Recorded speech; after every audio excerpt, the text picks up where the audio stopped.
வணக்கம். கந்தர் அனுபூதியில் 10வது பாடலை சொல்லலாம்னு நினைக்கிறேன். கார்மாமிசை கார்மாமிசை காலன்வரில் கலாபத்து ஏர்மாமிசை எதிரப்படுவாய். கார்மாமிசை காலன்வரின் கலாபத்து ஏர்மாமிசை எதிரப்படுவாய். தார்மார்ப வளாரி தலாரி எனும் சூர்மாமடிய தொடுவேலவனே. கார்மாமரில் காலன்வரில் கலாபத்து ஏர்மாமிசை எதிரப்படுவாய். தார்மார்ப வளாரி தலாரி எனும் சூர்மாபடிய தொடுவேலவனே. கார்மா மிசை அப்படின்னா முதல்ல என்னங்கிறத நீங்கள் தெரியணும். கார்மான்னா கரிய பெரிய எருமைக்கடா, கார்மா மிசை. அடுத்தது சொல்லு காலன். காலன்கிற பேர் அவனுக்கு எப்படி ஏன் வந்தது? குறித்த காலத்தில் மனித உயிர்களை பூரா எடுத்துருவான்.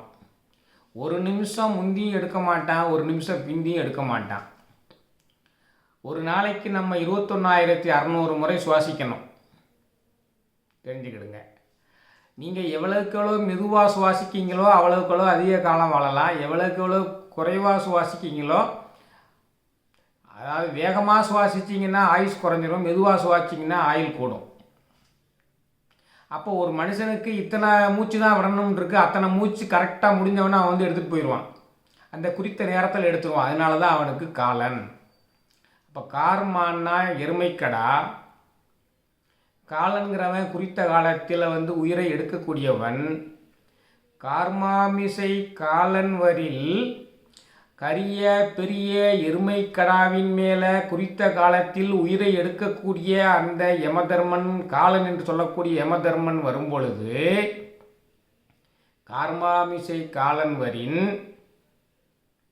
கலாபத்து ஏர்மாமிசை எதிரப்படுவாய். கலாபம்னா மயில். அழகிய மென்மையான மயில் மீது நீயே அவனுடைய துன்பத்திலிருந்து எங்களை காத்தருள்வாய் அப்படின்னு கோரிக்கை வைக்கிறார். கார்மாமிசை காலன்வரின் கலாபத்து ஏர்மாமிசை எதிரப்படுவாய், மயில் மேலே என்னை காப்பாற்று அப்படின்னு சொல்லி கோரிக்கை வைக்கிறார். அதுக்கு அவர் வழக்கம் போல முருகனுடைய இயல்புகளெல்லாம் சொல்லணுமா இல்லையா? தார்மார்ப. தார் என்பது மார்பு வரை உள்ள மாலையை குறிக்கும். கடம்ப மாலையை நெஞ்சு வரை மார்பு வரை அணிந்தவனே தார்மார்ப. வளாரி தலாரியனும், வளாரிங்கிற பெயர் இந்திரனுக்குரியது. இந்திரனுடைய பகைவனான சூரபத்மன். இந்திரனுக்கு வளாரி என்ற பெயர் ஏன் வந்தது? அவன் வளன் என்ற ஒரு அரக்கனை சாமர்த்தியமாக அழித்தான். அதனால தான் வளாரி என்ற பெயர் பெற்றான். வளன் என்ற ஒரு அரக்கன், அசுரன், சிவபெருமான்கிட்ட வரங்களை வாங்கி என்ன வரம் வாங்கினான்னா, நான் யாராலும் கொல்லப்படக்கூடாது அப்படின்னு ஒரு வரம் வாங்கினான். அப்படியே கொல்லப்பட்டாலும் என்னுடைய உடம்பு நவரத்தினமாக மாறிடணும் அப்படின்னு வரம் வாங்கினான். அப்படி வரம் வாங்கினவன உலகத்தில் உள்ளவங்களை போலாம் துன்புறுத்தினான். அப்போ இந்திரலோகத்துக்கும் வர்றதுக்கு அவன் ஆயத்தமாகி கொண்டிருந்தான் அந்த வளன்கிற அசுரன்.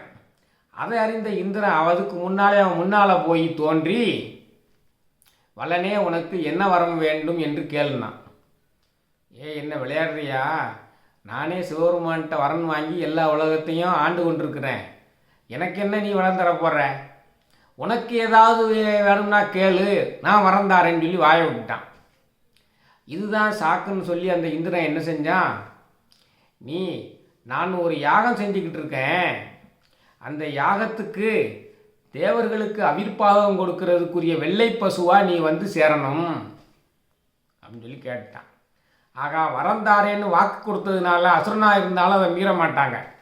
அவன் வெள்ளை பசுவா இந்திரன் கூட போய் அவனுடைய யாகத்துக்கு போனான். அந்த யாகத்தில் அவனை அவிர்ப்பாகமாக தேவர்களுக்கு போடுறதற்காக வேண்டி கொல்லக்கூடாது என்பதனால அந்த காளையினுடைய பசுவினுடைய மூச்சை அடக்கி அதை கொன்று அதை அவிர்ப்பாகத்தில் போட்டு அந்த வேள்வியை முடித்தான். அவன் வாங்கின வரத்தின்படி அவனுடைய உடம்பில் உள்ள ஒவ்வொரு பகுதிகளும் ஒவ்வொரு ரத்தினமாக மாறிச்சு. இந்த வெள்ளை பசுனுடைய பற்கள் முத்துக்களாக மாறிடுச்சு. இது அதே மாதிரி கண்ணு நீலமணியாக மாறிடுச்சு. நிணநீர் பவளமாக மாறிடுச்சு. எலும்பு வைரமாக மாறிடுச்சு. இப்படி ஒன்று ஒன்றும் நவரத்தனங்கள் அந்த உடம்பில் உள்ள ஒவ்வொரு பகுதியும் ஒன்று ஒன்றா மாறிடுச்சு. இதுதான் நவரத்தனங்கள் தோன்றிய கதையும் கூட. நவரத்தனங்கள் வளன் என்ற அசுரன் உடம்பிலிருந்து தான் தோன்றியது. அப்படி சாமர்த்தியமாக வளன் என்ற அசுரனை அவன் இந்திரன் அழித்ததால் வளாரி என்ற சிறப்பு பெயர் பெற்றான். அதான் தார்மார்ப வளாரி தலாரி எனும். அத்தகைய வளாரி என்ற இந்திரனின் தலாரி என்ற பகைவனான சூரபத்மன்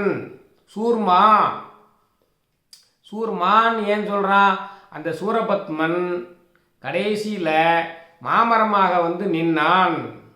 அதை சுப்பிரமணியர் வேளால் எரிந்து 2 பாகங்களாக பிளந்தார். பிளந்து ஒரு பகுதியை மயிலாகவும் ஒரு பகுதியை சேவலாகவும் ஆட்கொண்டு விட்டார். சேவலை கொடியாக்கி கொண்டார், மயிலை வாகனமாக்கி கொண்டார். அத்தகைய பெருமைகளை உடையவனே, தார்மார்ப கடம்ப மாலை அணிந்தவனே, வளாரி என்ற இந்திரனின் பகைவனான சூரபத்மனை அவன் மாமரமாக நின்ற பொழுது 2ஆக பிளந்து கொன்றவனே, இத்தகைய பெருமைகளை உடையவனே, கரிய எருமை கடாவின் மேல் காலன் என்று சொல்லக்கூடிய யமதர்மன் என்னுடைய உயிரை எடுத்து செல்ல வரும்பொழுது நீ அழகான மயில் மீது எதிரே நின்று என்னை காத்தருள்வாயாக என்பது இதனுடைய பொருள். கார்மாமிசை காலன்வரின் கலாபத்து ஏர்மாமிசை எதிரப்படுவாய். தார்மார்ப வளாரி தலாரி எனும் சூர்மாமடிய தொடுவேலவனே. இதான் என்னுடைய பாடல். இந்த பாடலை பாராயணம் பண்ணி தினந்தோறும் சொல்லிக் கொண்டு வந்தால் யமபயம் நீங்கும் என்பதில் எந்த சந்தேகமும் இல்லை. நன்றி.